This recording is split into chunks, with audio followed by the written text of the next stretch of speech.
Hi guys, and welcome to another Deck Tech. Today we will talk about one of our favorite commanders from Modern Horizons 3, Shilgengar, Sire of Famine.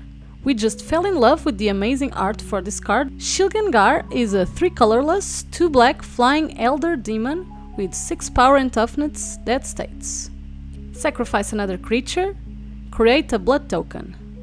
If you sacrificed an angel this way, create a number of blood tokens equal to its toughness instead. And pay triple hybrid black-white, sacrifice 6 blood tokens. Return each creature card from your graveyard to the battlefield with a finality counter on it. Those creatures are vampires in addition to their other types.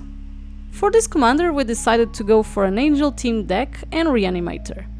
We want to be able to put big cost angels on the graveyard to be able to bring them back and overpower the board with them. We have also tried to make the best of Shilgengar's last ability and added a blood token creation theme as well. Before we start talking about the deck, what is a blood token? A blood token is a predefined token and artifact type introduced in Innistrad Crimson Vow. Blood tokens have pay 1, tap, discard a card, sacrifice this artifact, draw a card. They are cheaper to activate than clue tokens, but have the added cost of discarding a card. As you will see, our deck is full of creatures and cards that sometimes can be too big to cast, and at the same time, some of the tricks that you can pull off with this commander require the creatures to be in the graveyard. The blood tokens by themselves are great value, not only for our commander's last ability, but also to loot and keep diving for key cards at the same time that we are filling our graveyard with creatures. In terms of creatures, most of them are angels, as we mentioned before. Angel of Destiny. This one by itself can help us win the game due to its last ability, which is not difficult to achieve in a commander game where the starting life total is already 40. Angel of Finality for some graveyard hate. Angel of Suffering is also great on this deck as it helps fill the deck with creatures for our commander's last ability.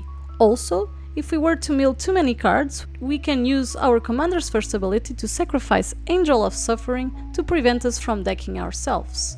Avacyn, Angel of Hope, also a super powerful card on her own. With Shilgengar, she is even more powerful as Indestructible saves our creatures that return from our graveyard to the battlefield with finality counters. If they cannot die, they also cannot be exiled.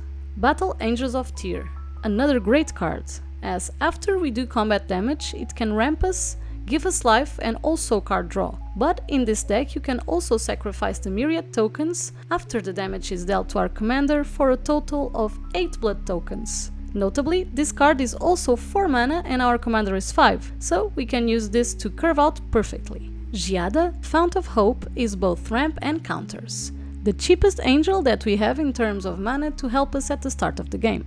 Karmic Guide, as we can use her to reanimate creatures from the graveyard and also sack her instead of paying the echo cost. Lida Dawnbringer helps our angel package, giving them +1/+1 and lifelink. Renegade Reaper fills our graveyard, gives us life and also is only 3 mana. Righteous Valkyrie. Even though our deck is not a life gain deck, some of our angels gain life incidentally, so we can indeed make use of all the abilities of this card, making our board bigger. Bruna the Fading Light and Gisela the Broken Blade. As this is an angel deck with graveyard interaction, these seem a must-have. And also, Brizella Voice of Nightmares is no joke. Rudolph Duskbringer and Rhea Dawnbringer also allow us to return cards to the battlefield from the graveyards that we can sacrifice to our commander, making a lot of blood vials in the process. Serra's Emissary for a little bit of protection. Sunblast Angel is also a small trick as it's a board wipe in a way, this shouldn't affect us. However, we should also keep in mind our commander's last ability can be done in instant speed. This means that our creatures in our graveyard can also attack in your turn if you return them at the end of your opponent's turn, not having to wait a full rotation to attack for the win. The rest of the creatures on this deck are Stitcher's Supplier and Undead Butler to help us fill our graveyard at the start of the game, and we can also sacrifice them for a blood token to use these creatures for full value. And Sheoldred Whispering One for reanimation and at the same time board control. We have some graveyard tutors like Buried Alive and Entomb, so we can return key cards from the graveyard to the board.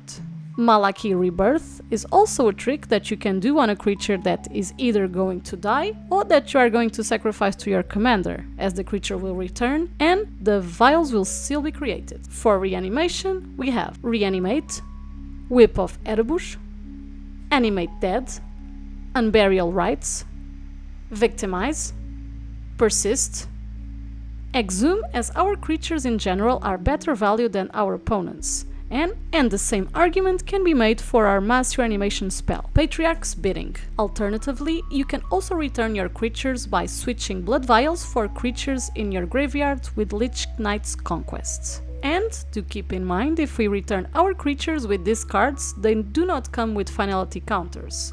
So you can use them later on or still sacrifice them to Shilgengar if you need them for vials. Black Market Connections is also a great card in this deck, as it allows us to have extra mana with the treasures, draw more cards, and the shapeshifters are also angels for even more value than usual. Rampage of the Valkyries is also a Grave Pact that is angel themed and at the same time creates us an angel for our commander to use. Luminarch Ascension allows us to create tokens at instant speed for 1 and a white as long as it has 4 quest counters.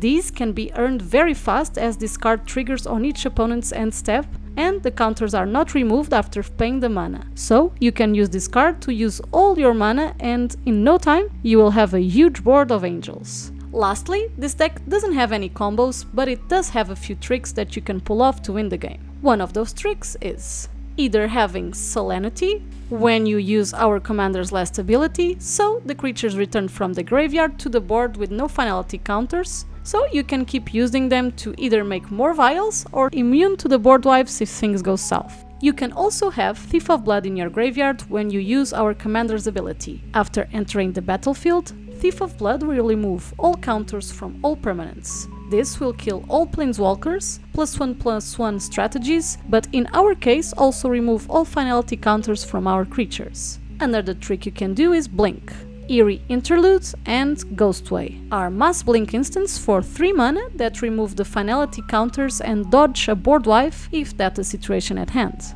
And the best trick that you can pull off with our commander is with the help of Mirkwood Bats. If we return all creatures from our graveyard to the battlefield, we will have a lot of possible sacrifice blood vial token generation that we can do out of nowhere. Each angel in average creates us 4 to 6 vials, so with 7 or 8 creatures in our graveyard, we can deal almost 40 damage to each opponent as Mirkwood Bats triggers on the creation of tokens. Hope you enjoyed our deck list, and as always, if you want to take a look at the full deck list, we will leave it on the description below.